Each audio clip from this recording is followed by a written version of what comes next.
حالیہ پاک بھارت جنگ میں جب پاکستان نے بھارت کے لڑاکا طیارے گرائے تو آپ نے لاک کرنے کی اصطلاح کے بارے میں سنا ہوگا۔ یہ لاک کرنے کی اصطلاح کیا ہے؟ کسی جہاز کو کیسے لاک کیا جا سکتا ہے؟ اور اگر کسی جہاز کو لاک کر لیا جائے تو اس لاک کو کیسے توڑا جاتا ہے؟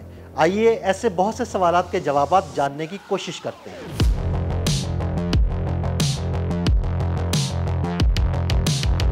جب ایک فائٹر جیٹ دوسرے طیارے کو لاک کرتا ہے تو اس کا مطلب یہ ہے کہ وہ اپنے ریڈار یا میزائل سسٹم کو دشمن کے طیارے پر مرکوز کر رہا ہے تاکہ اسے نشانہ بنا کر تباہ کر سکے۔ ایک فائٹر جیٹ کی جانب سے دوسرے طیارے کو لاک کرنے کے متعدد مراحل ہیں جو لمحوں میں انجام دیے جاتے ہیں۔ سب سے پہلے جب ایک لڑاکا طیارہ دشمن کے جنگی جہاز کو لاک کر لیتا ہے تو اس کا مطلب یہ ہے کہ میزائل یا گن اس ٹارگٹ کو ٹریک کر رہا ہے۔ موجودہ دور کے جدید طیاروں میں ٹارگٹ لاک ہونے پر دشمن کے طیارے کو خطرے کی وارننگ ملتی ہے اور یہ وارننگ اس طیارے کا اپنا اندرونی نظام دیتا ہے۔ دشمن کا طیارہ لاک ہونے کے بعد پائلٹ یا جنگی طیارے کا خودکار نظام میزائل فائر کر سکتا ہے۔ میزائل اپنے آپ کو لاک شدہ ٹارگٹ کی جانب گائیڈ کرتا ہے۔ کسی طیارے کو لاک کیے جانے کی 3 مختلف اقسام ہیں: radar lock, heat seeker lock اور لیزر یا electro optical lock. Radar lock میں جنگی طیارے کا ریڈار دشمن کو ٹریک کرتا ہے اور اس کا ڈیٹا میزائل کو بھیجتا ہے۔ اس قسم کا نظام امریکی ساختہ F-16 اور روسی ساختہ Su-30 طیاروں میں نصب ہے۔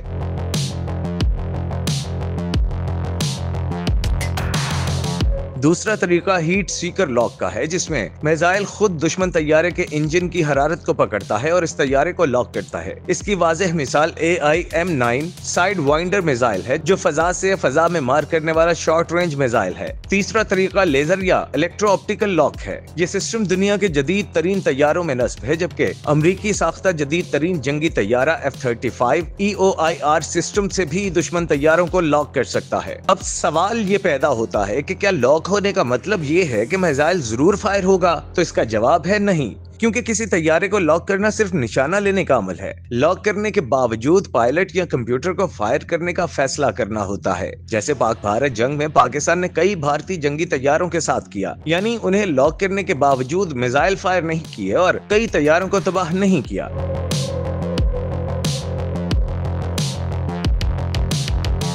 اب اگلا سوال یہ ہے کہ اگر آپ دشمن کے لڑاکا طیارے کو لاک کر لیں تو کیا ہوتا ہے؟ تو اس کا جواب یہ ہے کہ دشمن کے طیارے کو ریڈ وارننگ ملتی ہے اور پائلٹ لڑاکا طیارے کا اندرونی نظام استعمال کرتے ہوئے لاک کو توڑنے کی کوشش کرتا ہے۔ یعنی اگر ایک F-16 لڑاکا طیارہ Su-30 کو لاک کر لے تو اس کے پائلٹ کے سامنے لگی سکرین پر ایک الارم بجے گا اور وہ F-16 کی جانب سے کیے گئے لاک کو توڑنے کی کوشش کرے گا۔ کسی بھی جنگی طیارے کے لیے لاک آن ایک قاتل اقدام کی پہلی سیڑھی ہے، لیکن اس کا مطلب یہ نہیں کہ میزائل لازمی طور پر نشانے سے ٹکرا جائے گا۔ جدید جنگ ایک الیکٹرانک جنگ بن چکی ہے جس میں میزائل سے بچنے کی تکنیکس بہت اہم ہوتی ہیں اور اس سلسلے میں پائلٹس کی خاص تربیت بھی کی جاتی ہے تاکہ وہ ایسی صورتحال سے بچنے کے طریقہ کار سے واقف ہوں۔